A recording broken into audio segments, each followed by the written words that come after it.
Hello and welcome to the latest of my deep dive videos. Today I'm going to be exploring the passage of Mars through the sign of Gemini, which begins on the 20th of August this year, but goes on through to the 25th of March 2023.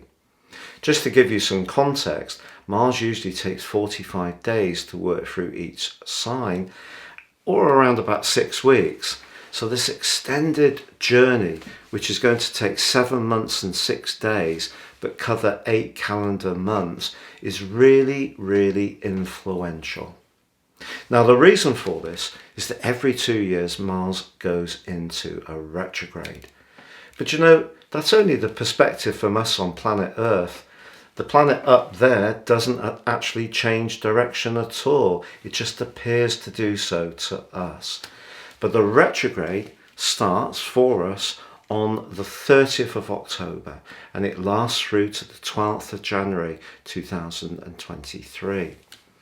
Now, the last time this happened, you may recall, was 2 years ago, and this event does happen every other year. And then from the 28th of June through till the 9th of January, Mars was in the sign of Aries, which of course it governs. But there were two particularly difficult right angles that occurred during that passage.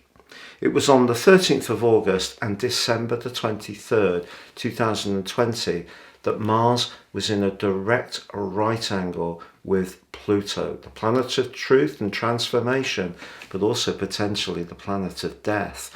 And Mars in the sign of Aries is very impulsive, and it's about our life force, if you think about it, because the first house is the body, and that was the peak of COVID. So what I want to do today is explain to you what the principles of Mars are, what the impact is going to be in the sign of Gemini. What does it mean if you have Mars retrograde in your natal horoscope? I'm going to explore that.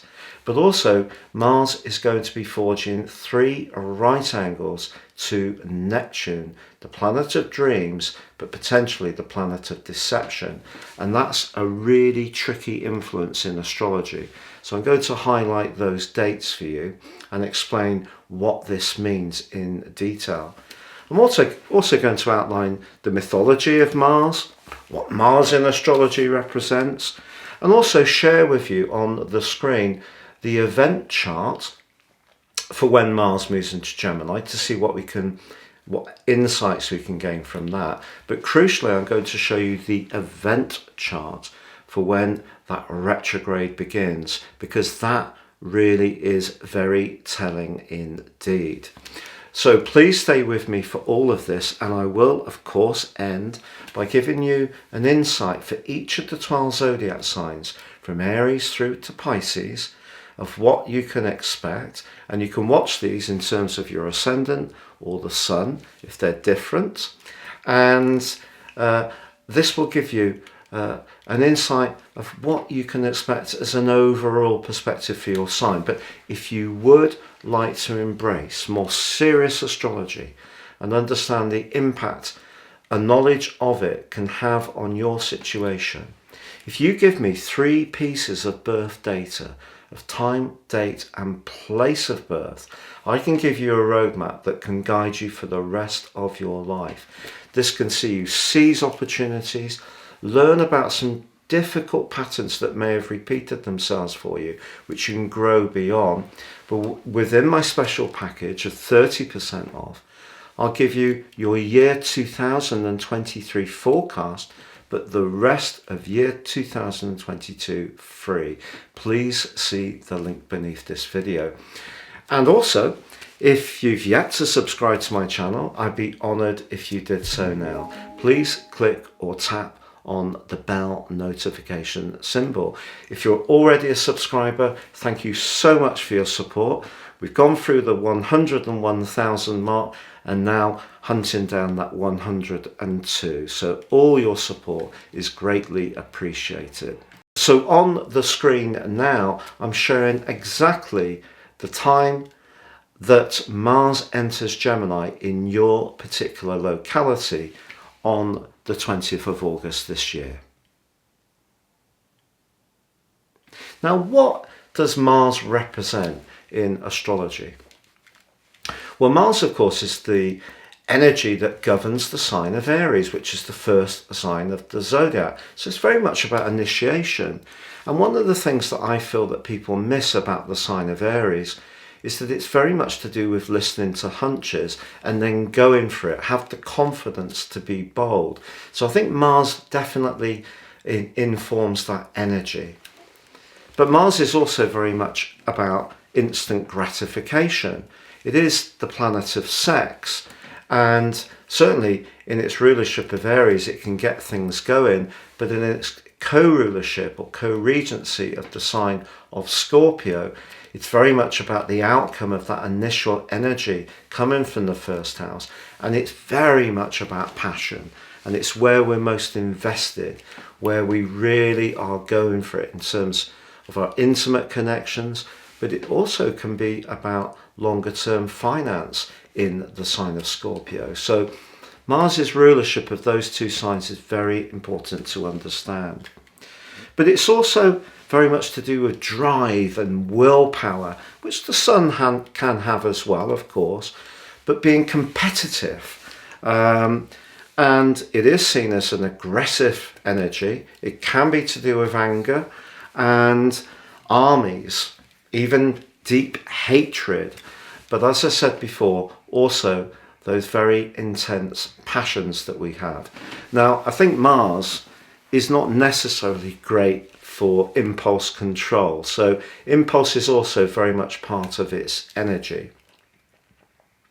But what about the mythology of Mars? In terms of Roman mythology, Mars was very much linked to armies and protectiveness, but in a very constructive way, and was known to be popular and also influenced agriculture. Now that's very interesting with some of the strains we have in the wider world at the present time.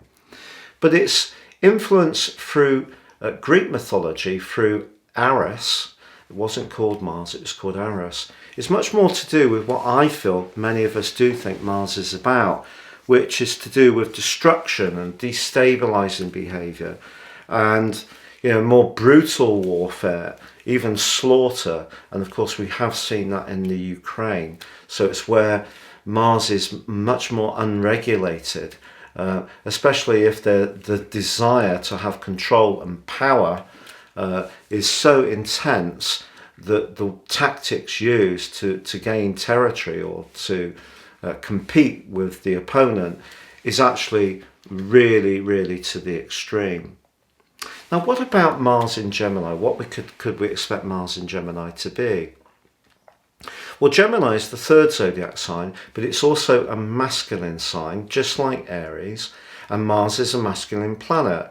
And Gemini rules ideas. It's an air sign, so it's the exchange of ideas, and it can be quick moving, nimble.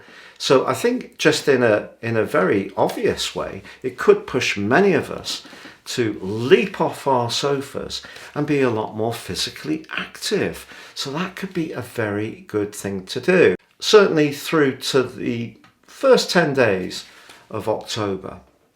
But then it gets a bit more complicated because Mars does go into that square with Neptune, which begins first of all, the first exact point is the 12th of October.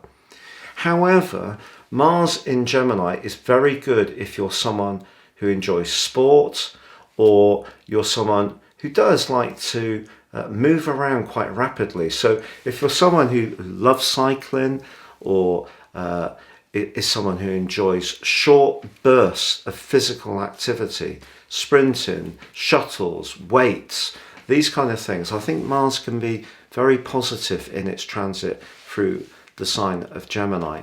Now, in a more intellectual sense, Mars in Gemini is going to be the forceful expression of ideas. But that doesn't seem to be a problem for many people these days. You know, lots of folks will have opinions these days through different social media platforms. And we have sort of developed as a culture, particularly in the West, where we have much greater ability to express our ideas, where, it's quick, very sort of abrasive interaction between people, shooting people down for having different viewpoints. It's not so much about discussion, it's the estating of opinions. But the sign of Gemini is also mutable, so it's quick moving. So I think that we are going to see a much more intense news cycle really kick in from August the 20th. How can that be with 24/7 rolling news channels? I know it sounds very difficult that it would become any more intense than it already is. But I think there will be lots of ideas that are going to be exchanged, and we're going to be, the digital world we live in is also being augmented by the artificial intelligence part of communication. So a lot more AI is being used in software interactions. You can ring up some people and you think you're speaking to a person, or you can even get a telephone message from someone which sounds like a real person, but they're actually using AI. It's a recorded message and it sounds very personal to you. It may even have your name in it. So all that kind of technology is going to become even more manifest through Mars's transit through the sign of Gemini.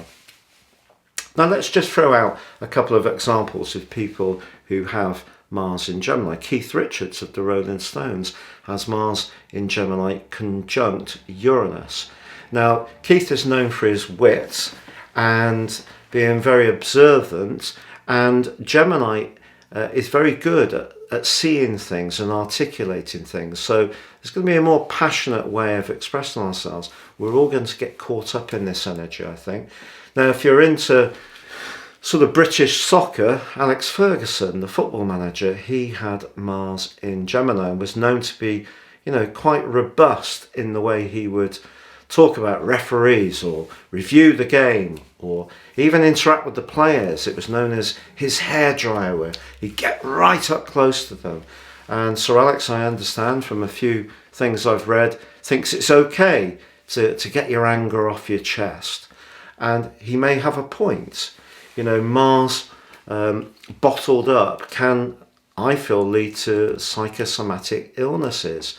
And certainly people who do have, I mentioned before about Mars in retrograde in their natal chart, may find it much more difficult. Of course, it depends on which zodiac sign it's in and also what relationship it's forging with other players. So, for example, if Mars was in a conjunction with Saturn, but also was retrograde, and it was in Gemini or the third house, that person wouldn't necessarily be, speaking very quickly and rapidly without a great deal of thought. There would be much greater care and perhaps even diffidence about expressing an opinion. So it's not just about Mars in Gemini or Mars being in retrograde. It's more complex than that. We have to drill down deeper in the chart, and that's why a knowledge of natal astrology is just so incredibly important.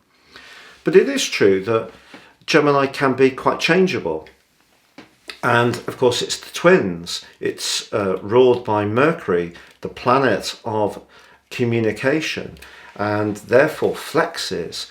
And one of the fascinating things, if you know Gemini people well, in my draconic chart, my Sun and Mercury are in Gemini. So I'm speaking in a very self-aware way here that Mars or Mercury Gemini people could be quite flexible in how they see things or how they express things. There's a lot of extra energy that's going to be buzzing around, and as I said, it may be very, very hard for many of us to sit still.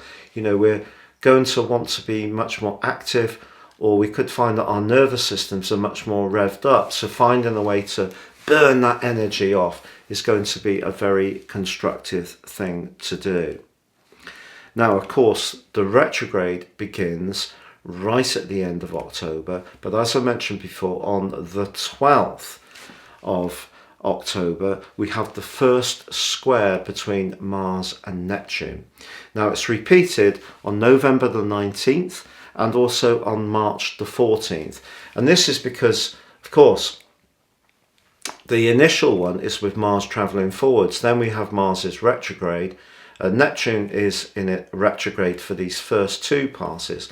But then just as Mars is coming up to exit the sign of Gemini and prepare to move into the sign of Cancer, then it is repeating that square with Neptune on March the 14th. What's the implications of that particular square? Well, I'm just picking up some notes here. One of the things that I think can happen is that we could have a dissipation of energy. You know, whereas Mars in Gemini can give us a lot of passion about our ideas, because if we think of the overall zodiac, Mars is located in house 3, everyday conversations, and Neptune is in house 12, which is very much to do with the subconscious, the psychological, but also in traditional astrology, hidden enemies. So the third house is very much about those text messages, emails, there's chats over the garden fence with neighbours. It can be to do with siblings, but it also can obviously be to do with media, the expression of ideas. So I feel that there's going to be a lot of distortion of reality, if that's possible, that's going to really be very strong all across October and November, because within 3 degrees they are going to be in that right angle. So, you know, I think our physical vitality can drop. I think it's also possible because Neptune can rule infections, and particularly in the case of being in Pisces, even though it governs that sign, this is the 12th sign of the zodiac, and that's where we can sort of harvest loads of things from the previous 11 zodiac sign journey. And one of the things that we can harvest is things that are not resolved, or things that we can't quite understand.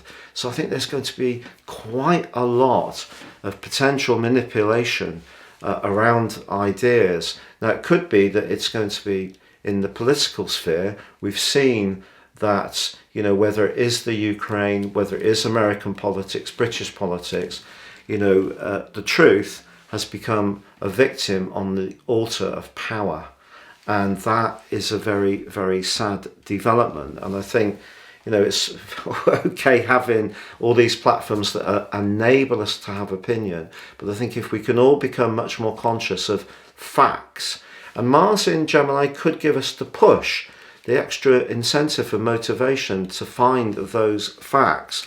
But very important, especially in our relationships with others, it's possible that there could be tensions with neighbours, the third house, neighbours, 12th house energy, suspicions, even paranoia is possible. Don't take part in gossip. I think that would be a very good piece of advice for all of us to bear in the back of our minds for that month of October and November, because that can be really, really poor, a poor vibration for all of us. It can bring us down. We could also find that anxiety illnesses will spike up a bit across those months. Again, that's something that I've encountered myself in my life. And, you know, the physical realm is very important. Mars rules that physicality, so we need to look after it. And also, if we're hearing lots of different ideas and picking up different vibrations and energies that aren't so good for us, that can also lower our energy. So the more we can sort of protect ourselves a little bit, occasionally not watch the news or not read things that might actually not be particularly good for us. But I think in the public domain, there's going to be an awful lot of extra revelations to do with dishonesty, to do with, you know, people have made pledges or have had particular policies that they're going to walk back on, not stick to. And I think in general, our faith in politics is likely to be battered even more by the end of this year. So watch out for people who can be spiteful with the way that they share information. Keep very important and confidential information very close to your chest, and be aware that for us all collectively, physical and nervous energy can be a little bit low across October and November in particular. Now, on the screen now, I'm sharing the event chart of when Mars moves into Gemini, and the big standouts for me is that the moon is also in Gemini when this occurs. You can see it's in the 9th house. Well, the 9th house rules or governs international affairs, but it also is about the higher truth. It can be about the legal system, and it can be about travel. The interesting thing is that you can see down in house 4, very much to do with home, family, security, Pluto in its retrograde is actually in a very constructive angle to Mars. It's disassociate, but they're just within a few degrees of being in a trine. So that's quite useful. But I think that Mars and the moon being in the 9th house tells us that initially Mars moving into Gemini, I think, is going to give a lot of us a desire to break out, move around more, whether it's on longer journeys, shorter journeys, be more active with those bikes or that swimming or that short explosive running or exercise, or engaging on courses, particularly online or digital or correspondence courses, because technology can play a part in those, but also it's to do with doing things in a free or a distanced way, which gives us more freedom and more flexibility. So I think that's something else that is going to be very interesting. It is true that the moon on this event is actually forging a very hearty angle to Jupiter, the planet of growth and optimism, but that is in retrograde. So there's a chance with Jupiter in the 7th house. This is based on Universal Central Time. So London, other astrologers might get another ascendant, but you can see that my ascendant is in Virgo, and that puts in equal house, it puts Pluto right on the 5th house cusp. But in Placidus, you can see it's in the 4th. But generally, Jupiter may be retrograde, but it's in the 7th house. So I think that energy is going to be quite enthusiastic at the start of this process. But what happens when that retrograde begins? So you'll see in the video, because Elisa will compose the video, and you can see that the event chart for the retrograde is actually much trickier, to be perfectly honest. The ascendant is Aquarius, very much about us as a collective. Saturn, of course, the co-ruler of the sign of Aquarius, is in the 1st house, which is our physical energy. So that points towards maybe a lowering of that. But we also have Neptune in a conjunction with Jupiter. So the two rulers of the sign of Pisces, Jupiter's wound back from when this event began, when it was retrograde, but in Aries, and it's now back in its home zone of Pisces. So when that particular event occurred, which I think was on the 12th of April, when they were exactly side by side, Neptune and Jupiter, I think I mentioned at the time that one fairly well-known British astrologer was saying that this was a wonderful opportunity for us all to heighten our sort of spiritual vibration, which is very true, but we need to also be very, very conscious of the wider things going on in the world. And the first chart did have Saturn in a square with Uranus, but this one they're even tighter. So you can see Uranus is in the 3rd house, which is very Gemini-like, the nervous system and that communicational stuff, and it's squaring with Saturn in the 1st house. Now, this is Placidus. They're actually, in terms of equal house, exactly on the square of 90 degrees apart. So I think that that's going to create a lot of tension, and I think that can be pushing COVID much more to the centre of our consciousness again, I'm afraid to say. Of course, it could be to do with other issues that have been growing. Monkeypox is one. We also have a lot of other ailments that perhaps have been put off because people have not been able to attend appointments, and the health system, wherever you are, is all under tremendous strain and pressure. But generally speaking, I think that's a very blocking and very inhibiting influence, and across the 1st and 3rd houses, the nervous system. So that points towards lower energy. But the big takeout is the fact that Mars, when the retrograde begins, you can see is pretty well in that square with Neptune and Jupiter. So this higher spirituality stuff that we can talk about for Pisces, with both those guys in retrograde, I think we're talking about even greater consciousness of the poisoning of rivers, water tables, the sea, pollution in general. We're all going to see much greater evidence of that, unfortunately. But I think Mars in its retrograde squaring with those guys, Mars squared Jupiter, can make us overconfident, cocky, believe everything will turn out absolutely fine without any effort on our part at all. Big mistake. And of course, Mars square Neptune, as I've just explained in some detail, can be very much about deception. You know, if people have Mars square Neptune in their natal charts, it can often be quite tricky. You know, there's people who Mars with that desire, and Neptune is about how we go about sating our desires, can perhaps, you know, not necessarily stick to the straight and narrow. Of course, that's the human state. We're all tempted to do things that might not be exactly by the book at times. But Mars square Neptune is very much about criminality, in my opinion. You can also see in this retrograde chart that Mars is in a quincunx with Pluto. So it started the process in disassociate trine, but now they're on much worse terms. So Mars is in the 5th house in Gemini, wanting to enjoy itself, but I think the legacy of the 12th house, and you can see the moon is there as well, and of course the moon's in its weakest position in the sign of Capricorn in its whole cycle, doesn't like being in Capricorn at all. It is in its detriment. So we have a weak position of the moon in support of Pluto, very psychological, in that quincunx, 150 degrees, so very hard to integrate the energy between, you know, Pluto can be about desire as well, but it's very much about power, and Mars is about making things happen quickly. So that's not a great connection with those guys either. We do actually, to be fair, have a really nice link with Venus and the Sun. Venus obviously, you know, is in its fall in the sign of Virgo. Not the greatest place for Venus to be, but, you know, broadly quite nice in modern astrology. In traditional astrology, they may see that aspect less positively, quite honestly.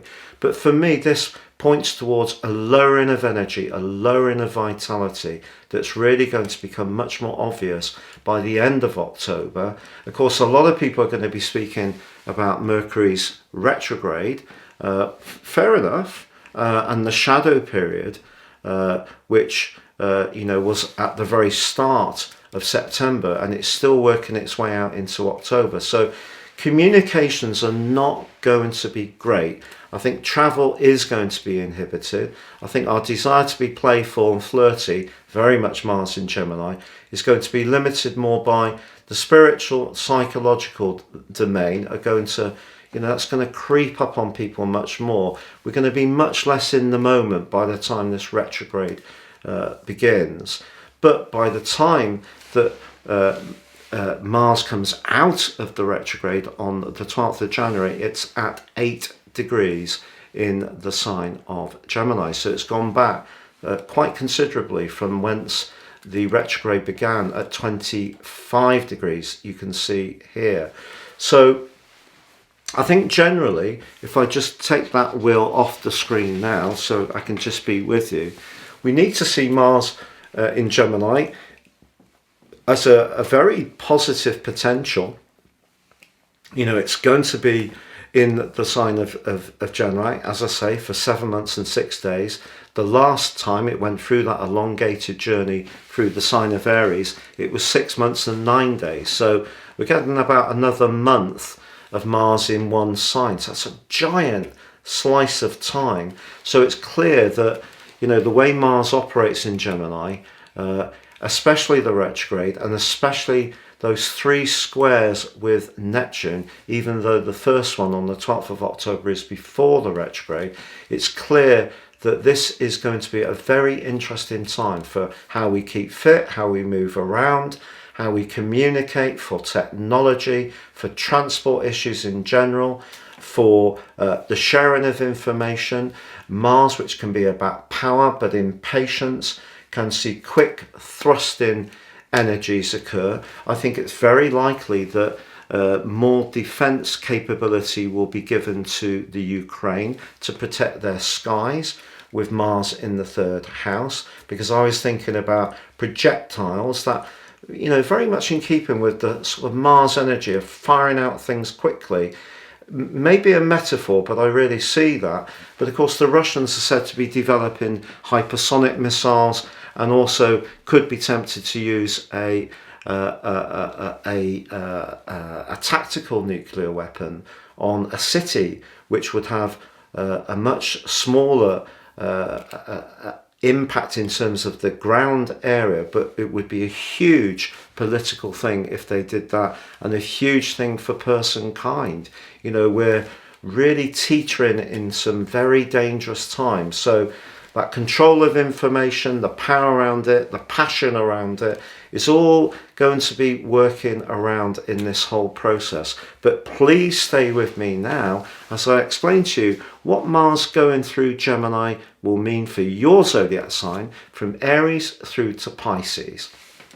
So Aries, for you, you're going to want to be more active. I think that's absolutely the case. And it's just, unfortunately for you, because Neptune is in your 12th house, you're very much in keeping with the overall zodiacal energies that we're all going to be sharing.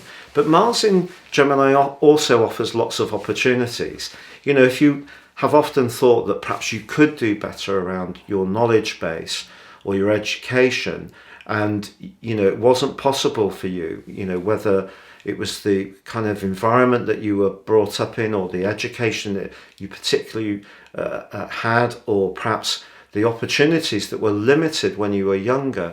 I think Mars moving into Gemini gives you a real push to absorb new information, and so in the more mental and psychological energies of Mars in the third house, it can be a time when you can expand what you know. But it's also a wonderful time for you to share your knowledge. So if you're somebody who, you know, wants to start a blog or has one already, this can be in time of intense activity. It could also be a time when you may self-publish, or you may build an app, or you may decide to change your work because you want to do something that's much more mentally stimulating. So if you are bored in your life, whether it's in your work or in your spare time, I think Mars moving into Gemini brings a lot of potential for excitement. It's just that it will be important for all of us not to overcook the available energy we have, particularly, you know, once those three Neptune squares occurs with Mars, starting on the 12th of October, the 19th of November, and then next year on March the 14th, those could be quite draining for you. So I think making sure that you're reinforcing your boundaries around the people that you feel that you want at the heart of your world is really important. Do you ever get text messages or a Facebook message from someone who says blah de blah de blah de blah, and you engage with it and actually get nothing back from them at all, you know, even though you've reached into their situation? And that kind of relationship can be very draining. So those are the kind of ties that actually you may decide to take a scalpel to and cut out of your situation. Mars is about being more assertive around your ideas. You know, if I have a neighbour that you might be quite fond of, but if they just seem to pin you and not give you the space you need, that could be something you want to push back from. Your immediate environment is governed by the third house. You need it to be stimulating. So, say for example, if you're someone who lives a little bit more in the sticks or rurally, it might be a good idea to occasionally go somewhere that's a bit more buzzy, interactive and exciting, because that can feed that, and then you can quite happily go back to what you're used to, because you need that energy as well, if that's what suits you personally. If you're someone who's always attracted to the buzz, I think that Neptune square could see you thinking more about retreating a little bit. And talking of retreats to share ideas with others, conflabs, any kind of group where the sharing of ideas is very, very enriching. You know, you could be joining your local chess club. You know, anything where you can connect to others, use your mind or use your physicality more in a quite quick and intense way can be very attractive to you. But later in the year, with that very, very tough Neptune square with Mars, important to just, because remember Mars is your ruler, very important to protect yourself from the more sensitive and draining influences that you can just pick up, not even in a conversation, just standing next to someone.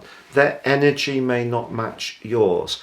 And, you know, none of us can have complete control over our immediate environments because we have to interact. But some elements of it, we can have an ability to reinforce our boundaries. And I think that may be something you do later in the year. But as this process starts, I think it can be very exciting and very lively indeed. Which brings us to Taurus. Now, I've got fantastic news for you, Taurus. Now, of course, Mars has been moving through your sign for the 6 weeks preceding Mars' arrival on Mars with an apostrophe after the S, so I couldn't say it properly. But when Mars moves into Gemini, it's been with you for 6 weeks.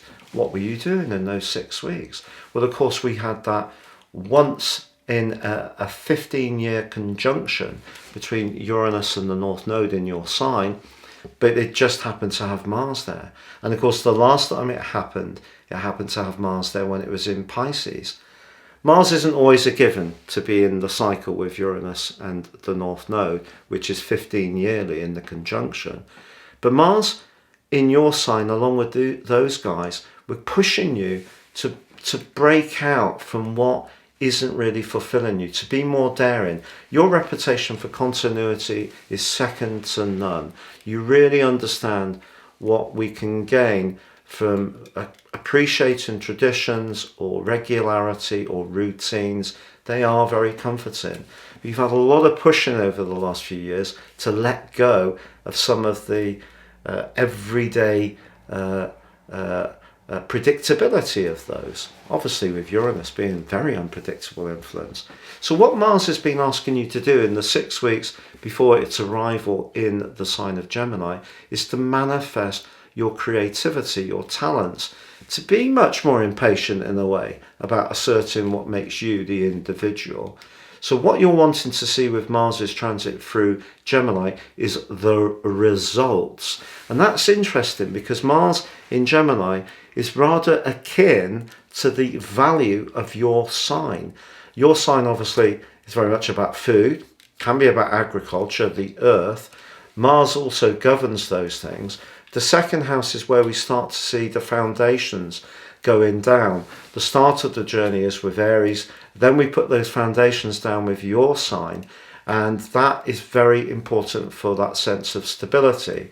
So Mars moving into your second house wants you to see how far you've come in the previous 6 weeks. But also because Uranus has been in your sign full time since March 2019. And remember, for those 5 months in 2018, especially if you're born earlier in the sign. So what Mars here through to the 25th of March next year can do for you is give you an enormous opportunity to really get all the things that have been exciting you over the last few years really solid. And it may be that things have felt rather choppy, and it's been a time of great change and a degree of uncertainty, which there may be part of your being that's actually disliked. But Mars is also about desire, and the second house can be about dirty loot, but it also can be about sensuality. So if you're someone who's wanting to bring more money into your world or a hotter relationship, well, the next 7 months and 6 days gives you an amazing opportunity. What are the catches? Well, it is right through October, right through November, the square with Neptune. And then again on March the 14th, next year.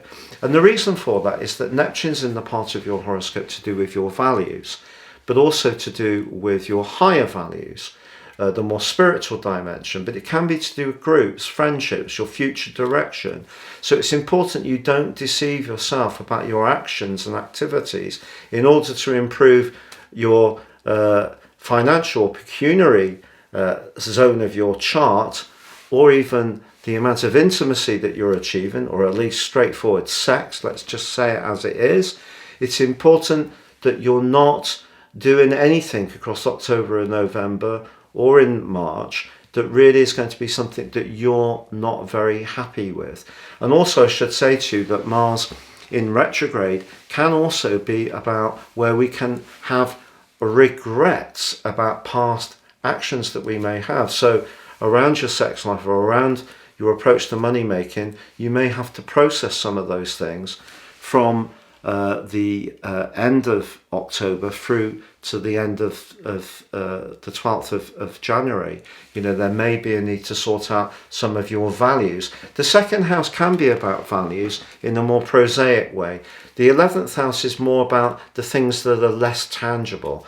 You know, you can have a wonderfully big house, you can have a fleet of amazing cars, but if your spiritual world is not great, those things can actually seem quite empty, and you could be looking out over a vast estate and actually feeling very dissatisfied. I do follow with the fact that it's better to be satisfied when you're not worrying about paying the gas and electricity bill, or, you know, or feeding your kids. Absolutely. So I'm talking in a more qualified way here, but I think it is a consideration to be aware of, to be honest. But generally speaking, Mars in Gemini gives you a chance to use your mind, your quick wits and your flexibility, and pushes you to be more flexible, which you can be resistant to, in your approach to building up the foundations of your world, perhaps rethinking some of your value systems and being on the front foot to do better around the material world, but also perhaps, you know, enjoy better food. You know, if you're someone who is quite, you know, quite interested in food, but perhaps just due to the pressures of life, maybe the convenience option or eating out has become a little bit more routine. Well, Mars in Gemini thinking could see you reading books, finding sources of information to improve that part of your existence too. Which brings us to Gemini. Well, for you, obviously, Mars being in your first house is something that's really exciting, especially as because you've had Uranus, and of course since the 18th, the true North Node have been in your 12th house, and more recently in the 6 weeks preceding this event beginning on the 20th of August, you've also had Mars in the 12th house as well, which is really difficult. So Mars bursting into your own sign brings you more into the moment, but not completely. But the first house is very much about initiation. So if you're wanting to start something afresh over this next 7 months and 6 days, a great opportunity to do so. But how is it going to be received in the wider world? That's going to be checked out strongly across October and November, and again in March when Neptune squares up with Mars, because Neptune for you is in the part of your situation to do with your work, to do with how you're viewed by your peers, your connections to the society as a whole, your public standing. So if you use that first house energy to charge into situations without doing research, being very impetuous, it could come back to bite you on the celestial bum across those periods of time if you're not thinking consciously about what the outcome can be from your actions. So Mars in the first house is going to give your physical vitality a big boost until the retrograde begins. And then I think your work situation could be more challenging, particularly for someone who can't express yourself as an individual. If you can, I think you'll be able to deal with that square and the retrograde much better. But you may get something off the ground through to the 30th of October, but then it may go through a period of review, check-in, slowing down, frustration, distortion, and then start getting going again from the 12th of January next year, when you will have Venus in Aquarius, which actually will be really helpful to you in the early part of 2023. So I feel for you, it is a chance to get on the front foot, but I wouldn't be too, because Gemini is so quick, as you know, it's your sign. You know, you can be so quick with your mind. Now you're going to have an extra tool in your heavenly toolkit that can see you take action very physically, very quickly. So you need to be sure that you're not rushing into things that actually may not be so good for you. So if you're someone who never ever bangs your ankle or drops things, or, you know, has those minor little glitches that many of us can have in the kitchen many days, Mars in the first house, to be honest, could see a few of those little minor sort of, you know, knocks creep into the equation a little bit more if you're rushing around.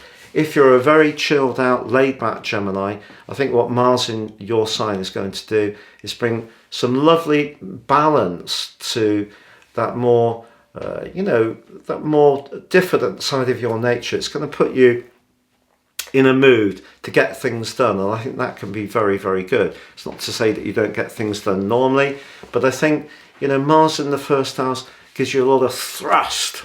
Lovely to have thrust. Thrust is important. It could be a new soap product. Thrust.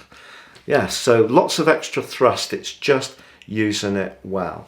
Which brings us to Cancer. And I've got to be honest with you, I think this event could be harder for your sign than any other, because Mars in the 12th house is one of the most challenging of all planetary transits, because Mars has a tendency to rake up in the 12th house, which is very much about what we don't see, the shadow side of our nature, the hidden elements. It can be to do with the past. It can be to do with angers that have been deeply repressed. And particularly when Mars goes into the retrograde from the 30th of October through to the 12th of January, you know, you may find yourself having to go over some old territory. And because Neptune's in your 9th house of truth, and also can be to do with contractual situations as well as travel, I think your load, your celestial loading, can be quite heavy if you're someone who has used your tendency to withdraw and avoid anger, expressed in a very upfront and not over angry way, but just expressing frustration, having frank debates, getting things off our chest, talking about things, but listening to how the other person feels, because of the control potential that can come with Cancer people, where you will go out of your way to move left or right on that beach to avoid having that direct confrontation. And then there is the complete freezing of relations with others because you just withdraw. And I think if there has been a lot of that pattern in your life, and it won't be true for all Cancer people, because, you know, in your unique natal chart, you may have much more outgoing energies that mean that you can be sensitive and caring and nurturing like many Cancers can be, but you prefer not to withdraw. You prefer not to embrace those moods and hiding away from a confrontation, which Mars is about. So if you're someone who has had quite a long track record of avoidance, I'm sorry, it could come back to haunt you a little bit over these months, and you may have to try and look at things. But if you're prepared to do that and able to do that, it could be hugely therapeutic, and lots of old rubbish can be vented. You know, if you need to have a rant about the injustices somebody's inflicted upon you,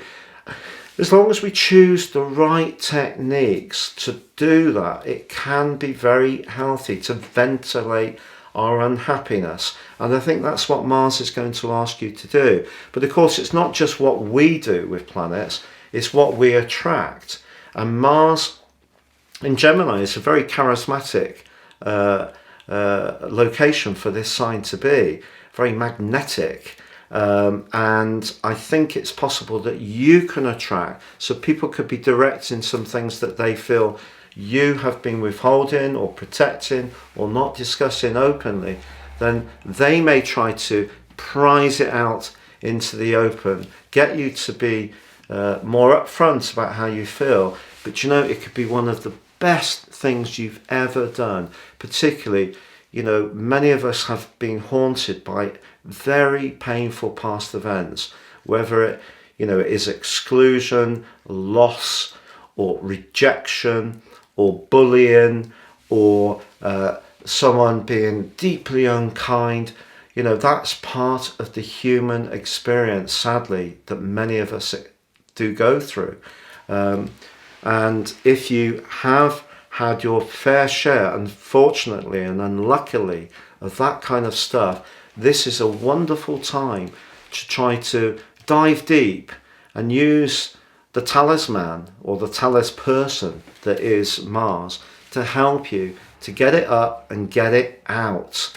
You know, whether it's on your sitting room pillow, you know, or going into the countryside and having a good shout, or doing some physical activities that give you some real escapism. You know, Mars in the 12th house is great if you enjoy, you know, anything to do with, say, diving or scuba diving, or any kind of canoeing or kayaking, or walking by a river if you're less physically active, and being in nature, being somewhere that's very tranquil, perhaps go into a retreat would be very, very helpful to a lot of Cancer people. So whatever type of Cancer you are, this represents a huge opportunity. So Leo, what are the implications for you? Well, Mars, of course, is the planet of ego. The 11th house, however, which it moves into for you, is very much about the collective. So that's nice. It kind of reduces the demand load on just being totally focused on what we want to do for ourselves. The 11th house is where we network. It's where we can enjoy team sports, to be honest, but just as much it can be where we get together with others, perhaps in some community activities, or perhaps in a band.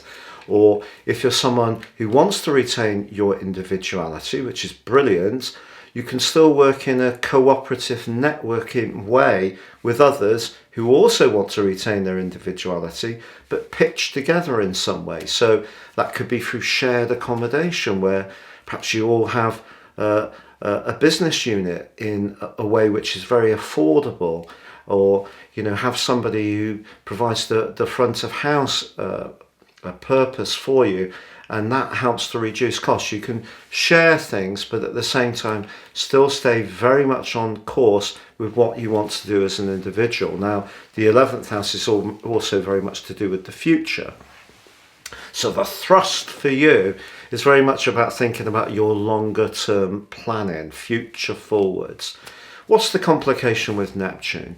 Well, Neptune really since 2012 has been causing mischief around shared resources, or the more psychological side of sexual relationships. You know, trust is a big part of being very devoted and invested. And Neptune, as much as it can bring out the best of people, can also bring out the worst of people. So I think across October and November, if you are involved in some kind of collaborative venture or grouping, just be aware that not everybody might have quite as clean motives as you would like. And particularly if you're thinking about raising money to fund a long-term plan, Mars's impatience to get on with it needs to be balanced against the reality that's hard to find with Neptune, because Neptune distorts the reality. So what you're being told may not be true. So I think any kind of group situation, even right down to, you know, a bunch of pals, there is the potential for some cloying stuff, some, you know, someone not being particularly frank, maybe even sort of like being a bit gossipy and two-faced and jealous. So all those kind of less virtuous emotions or attitudes could come out in your situation across October and November and in March as well, where there is any kind of collective situation. And maybe Mars moving into the 11th house is going to give you quite a lot of motivation to work your way towards some of the energy that's been manifesting in house 10, which is about freshening up your connection to the world. Now, if you are, come from a family group in which is more traditional, or there's been structures in place that has expected you to play to conform, I should say, to the expectations of parents or a partner, and you're actually getting quite a lot of desire, to be more daring about your worldly interaction, the more spiritual energies of the 11th house with Mars could see you, having more courage to head in the direction you want, even if it does, mean shaking things up and putting a few noses out of joint, but you may find it difficult not to do that. Now, Mars going into retrograde in the 11th house could also see you thinking about some of your associations, some of your connections, and most importantly, of friends. So, if you've got friendships with people where it always seems to be that they need to have the focus upon them, and you've been very supportive. I mean, you have your own innate power, which is just incredible. It's a rare Leo that doesn't have that, aura of authority, maybe quiet, aura of people being aware of your presence. But you may not feel it that way. In your particular part of your existence, it may feel that people don't acknowledge you enough. And I think if there are some friends that tend to be very greedy, needy, and not very giving to you, you can put those very much under the astral spotlight in your thinking from the 30th of October through to the 12th of January. Which brings us to Virgo. Now, Virgo for you, very, very exciting, this particular change, because Mars moves into the 10th house. Mars in astrology is exalted in the sign of Capricorn, which is very 10th house energy. So that's about authority, it's about responsibility, goals, ambitions, status. But of course, in the sign of Gemini, like yours, mutable, it means that how you want to achieve greater recognition or success, or your activities around your work, very much come into focus. But the new moon that occurs at the end of August in your sign is going to be in a right angle with this Mars position. So right from the off, that's supercharging you, giving you a lot more push to assert your power, in a positive way, to direct your life in a way which gives you a sense of reinforcement about your personal identity, because that's the new moon in your sign. But the 10th house is where you want to gain recognition from others. And the 10th house is also more about the traditional structure of a bigger business, but it doesn't have to necessarily play out that way. It could be that you want to work for yourself. The cluster of energy that's in the 9th house has been urging you to shake things up. But even if you do want to shake things up and change something about your professional situation or how you gain recognition from others, the fact that Neptune is in your opposite sign of relating and has been since 2012 has perhaps at times given you some magical moments in relationships, but other times seen you really feeling crushed by people's lack of truthfulness and lack of decency. And there is the potential for that. So around professional relationships, October and November this year will require care, because Mars in the 10th house is going to strengthen your ego, to be honest. You're going to have much more confidence to assert yourself, say how you feel. If you've been someone who's been a little more timid in doing that, you could surprise yourself in a delightful way of how you sort of push yourself forwards and, really get outside your comfort zone. But you can take on extra responsibilities, a management, supervisory role, start that own venture that you've long wanted to do. But Neptune just suggests that not everybody you encounter is necessarily going to be as straight dealing and decent as you might hope they may be. So just be conscious of that, particularly through October and also November. But if you really want to aim higher and reach for the stars and really go for a bigger position, which gives you much greater prominence, then this is a fabulous opportunity. So Libra, the sign of Gemini, is of course sharing your air tropicity. For you it's house 9, therefore it's very much about travel. It's about being more adventurous, independent, rugged, really exciting stuff. Now in a more philosophical way, it could be about a love of history or philosophy or learning. If you're wanting to travel, this is a terrific opportunity that primes you up to give you greater desire to break out and do precisely that. So a lot to really like. It is true that the Virgo new moon, which occurs at the end of August, is in your 12th house. And so the discovery in its square with the arrival of Mars in the sign of Gemini could be a lot of discovery around what makes you tick or what makes other people tick. So, if you enroll on a course, you want to use your skills of discernment and listening and being very good at tuning into people to learn to be a counsellor, for example. You can use the expansive energy in an inward way with Virgo's new moon's help. But when it comes to the Neptunian stuff, which is really going to hit home in October and November, I think it can be quite dissipating. Where you want to widen your reach and be more go-getting could be dissipated by responsibilities and obligations that are difficult to get away from. You could find yourself mightily compromised between what you want to do and what you feel you have to do across those 2 months. And I think your physical vitality could drop down quite a lot.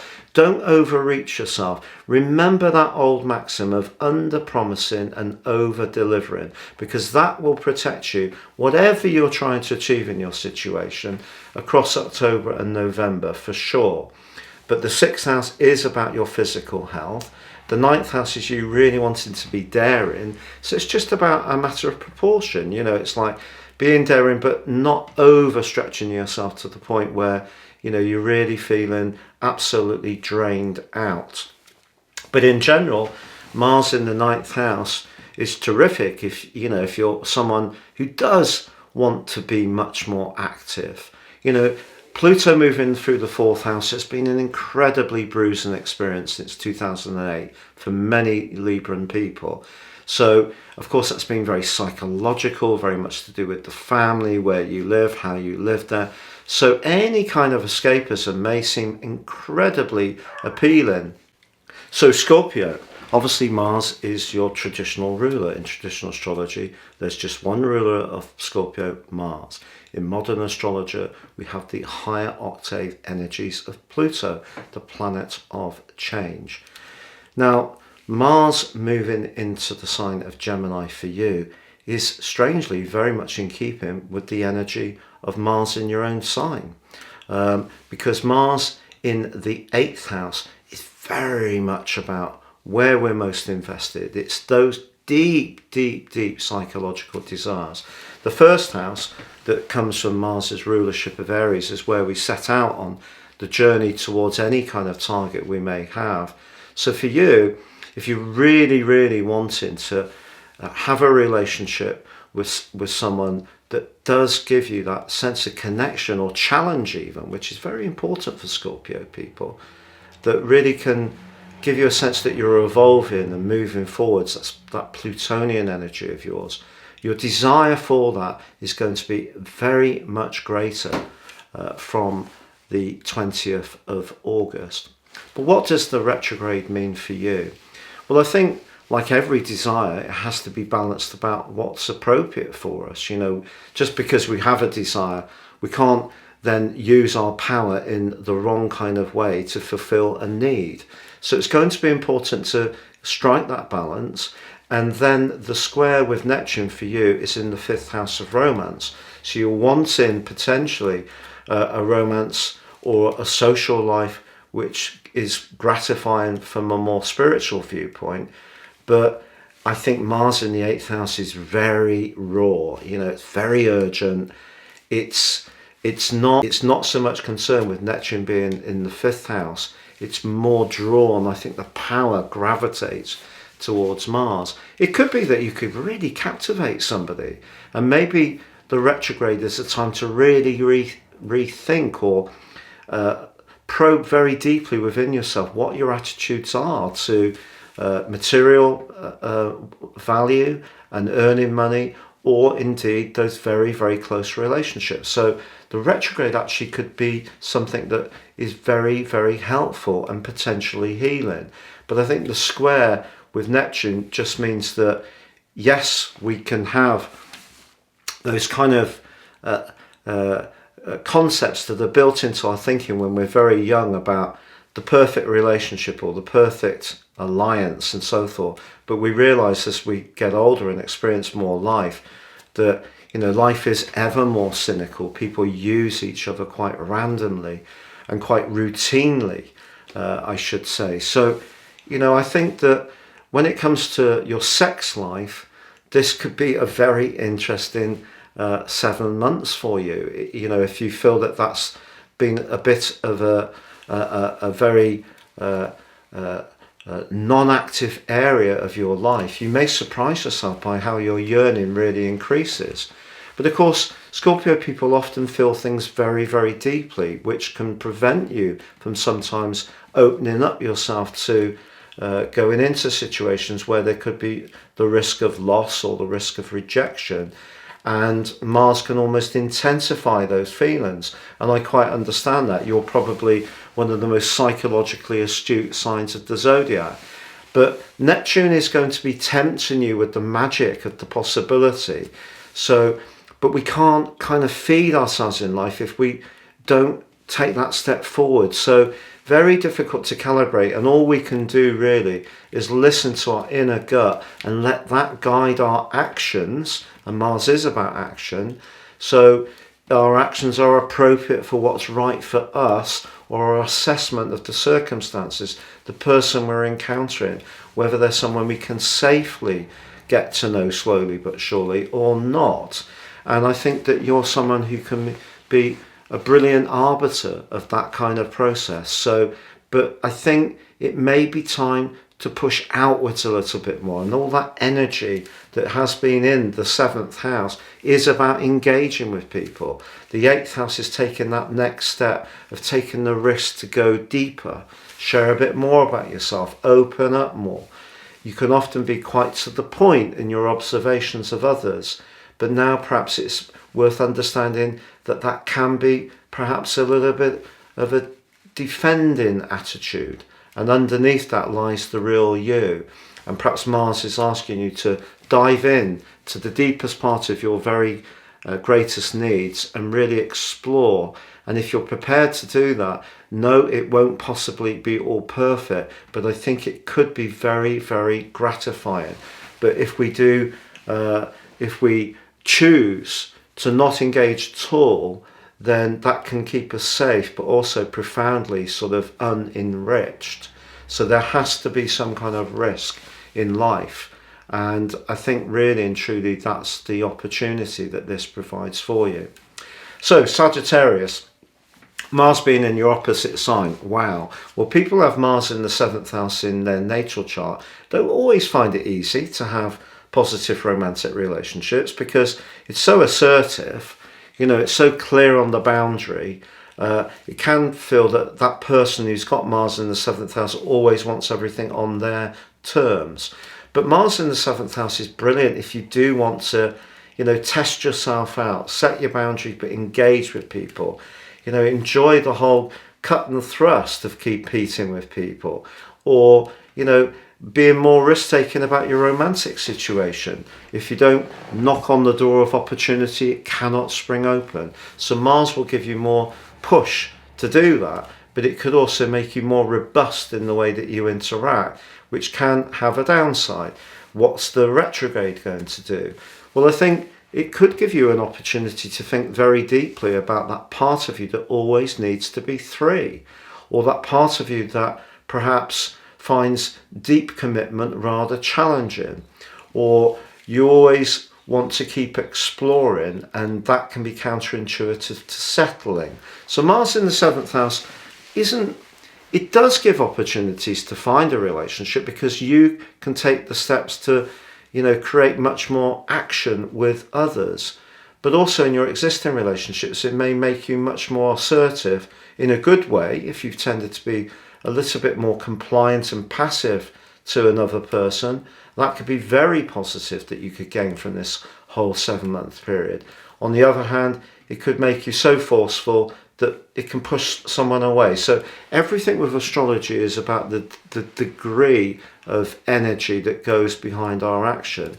Generally, I think Mars in the 7th house can be good for you.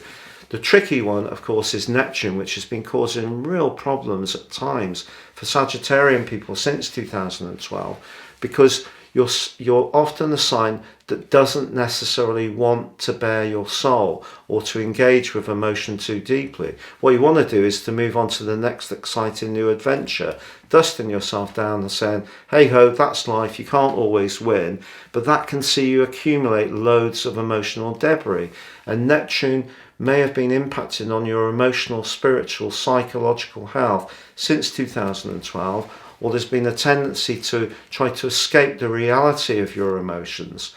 And, in all the myriad of ways that we can do that, which hasn't necessarily been very positive for you.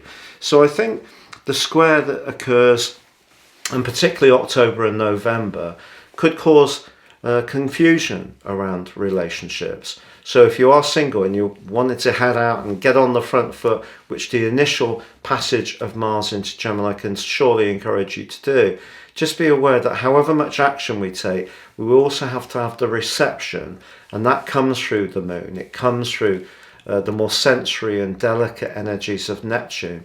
So, you can go on the front foot, but just be open to the emotional process, and it could work fantastically well for you. Which brings us to Capricorn. So Capricorn, Mars moving into your 6th house is brilliant for your health, to be honest. Mars in the 6th house can give us more energy, more drive. It can also, Mars in the 6th house is more sacrificing than pretty well anywhere else, because Mars here is prepared to do things that help the greater good.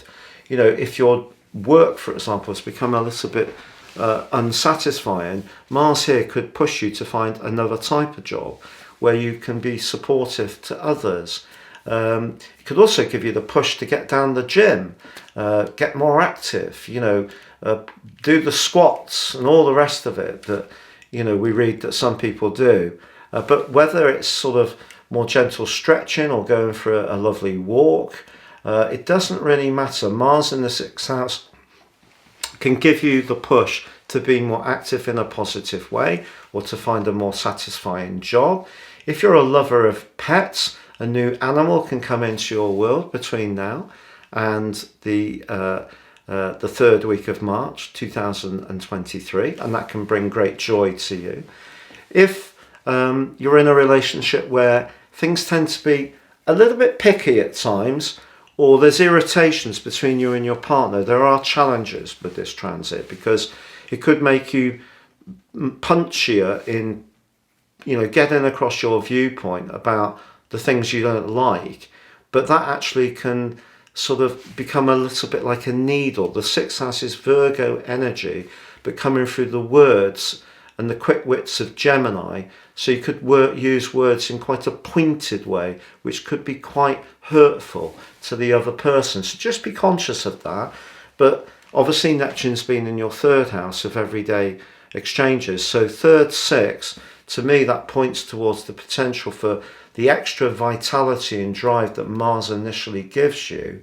I feel that, by October and November, just be aware that, there's only so many hours in the day. There are only so many things we can do. There are only so many plates that any of us can spin.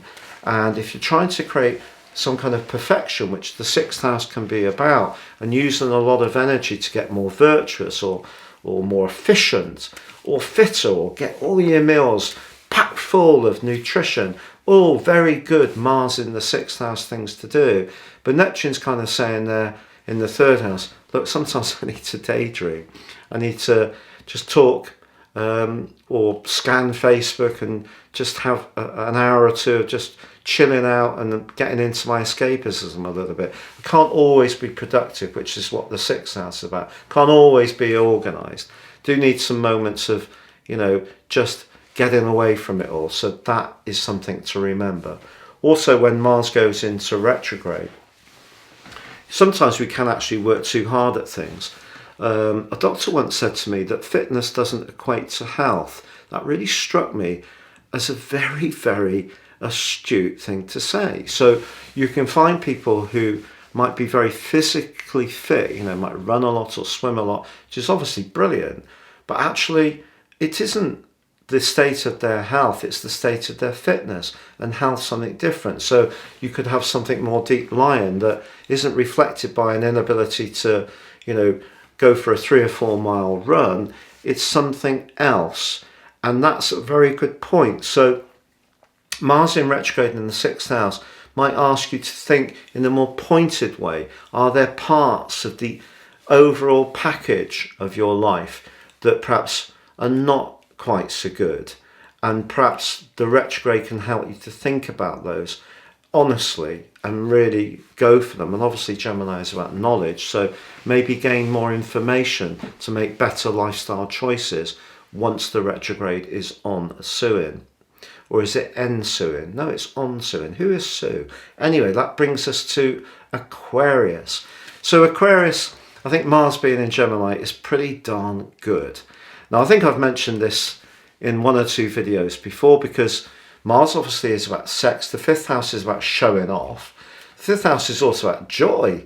And it's also about children, potentially, and their activities and pursuits. It can be about dancing. It can be about mixing and mingling. It can be about amateur dramatics or performance. If you've got a talent you want to showcase, Mars in Gemini gives you a great opportunity to do that over those 7 months and 6 days. But also Mars in the 5th house is about romance. Gemini is witty, quick-witted. Aquarius people can be a bit quirky. So a great opportunity to be more outgoing, more playful, more risk-taking. The 5th house is the sector of chance. Mars is very much to do with having the confidence to go for things when we feel our hunches are right. So, this could be really, really exciting. But of course, Mars going into retrograde in the 5th house could make you very conscious of a relationship that lacks charisma. You don't fancy them. They don't make your pulse race. They may be very worthy. You could meet someone and really like them, but by the time of the retrograde, is it really rocking for you? If it's not, you could develop a little bit of an antipathy to that situation. The 5th house, Mars retrograde, asks us to dive deep. Are you someone who's thought you don't want children, but Mars retrograde could see rethinking that? If you're someone who's got children, Mars retrograde could say, look, all I seem to do is look after my kids. What about my sex appeal? What about my social life? It's time to re-engineer things. Good for you. What does the square mean? The square with Neptune means do not risk money on anything that's not meticulously well researched and thought through, because you know what it's like. People say, oh, you've got to check this out. It's really amazing. You can make money and you have to do this, that and the other.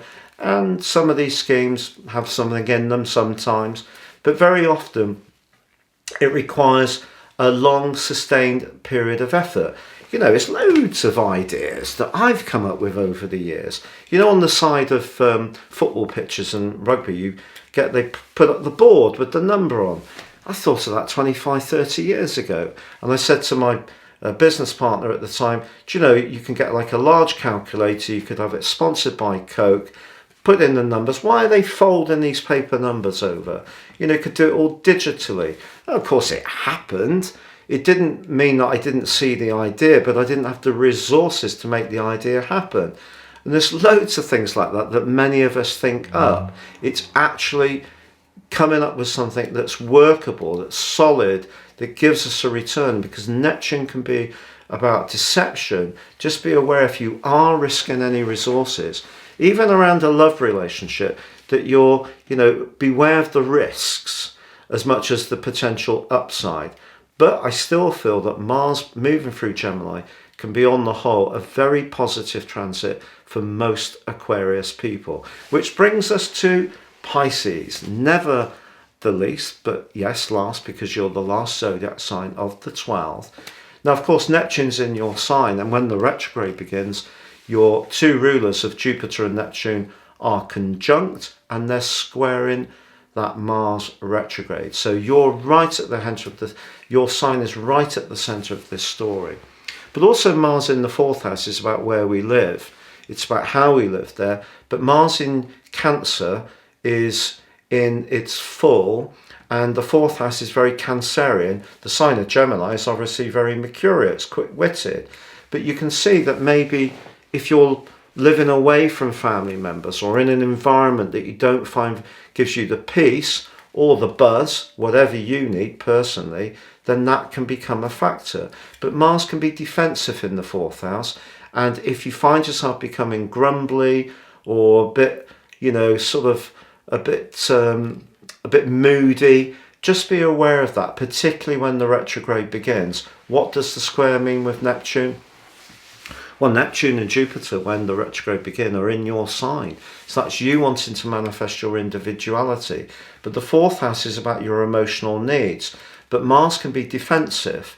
So, you could sort of like start reacting to situations without even being totally conscious of it, because your sensitivity is so incredibly high. Often the case for Pisces people. I actually have Jupiter and Neptune conjunct in my natal horoscope in the water sign of Scorpio. If you remember, Jonathan Cainer, who is slightly older than me until he sadly died, also had that conjunction, Neptune conjunct Jupiter. So that sees us want the very best for personkind.